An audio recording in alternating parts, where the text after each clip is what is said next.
तर 5 किलोमीटरमध्ये हा वर्कआउट 60% काम करतो आपला।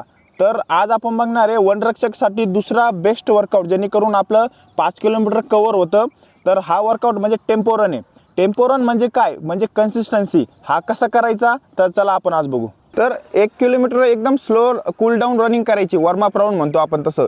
त्याच्यानंतर काय करायचं, थोडासा रेस्ट घेऊन 2 ते 3 किलोमीटर अशी रनिंग करायची अशा पेसने, ती जेणेकरून आपण रनिंग करताना असं बोलू शकतो पण असा दम लागेल आपल्याला, म्हणजे एकदम स्लो पण नाही आणि एकदम फास्ट पण नाही, मिडलमध्ये एका पेसने कंटिन्यू पळत राहायचं।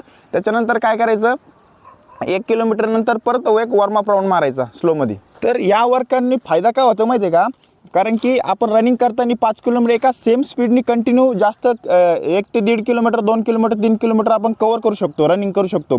तर याचा बेनिफिट काय होतो, पोरं काय करते स्टार्टिंगला एकदम फास्ट घेते, शेवटी काय करते एनर्जी संपून जाते काय, किंवा सुरुवातीला स्लो घेते आणि शेवटी आपल्याला स्पीड वाढताच येत नाही। तर हे प्रॉब्लेम होते। हे प्रॉब्लेम न येण्यासाठी कमीत कमी 60 ते 80% डिस्टन्स आपण ह्याच लेवलनी कळतो, कारण की एक स्पीड सेट करायची आणि त्याच्यानुसार आपण कंटिन्यू रिदममध्ये चालत राहायचं आणि शेवटी जसं तुमचा स्टॅमिना आहे तसं तुम्ही ओढू शकता। तर हा वर्कआउट सगळ्यात बेस्ट आहे। हा वर्कआउट केला आणि तुम्हाला 5 किलोमीटरचा प्रॉब्लेम सॉल्व्ह होईल। तर भेटू नेक्स्ट व्हिडिओला नेक्स्ट वर्कआउटमध्ये।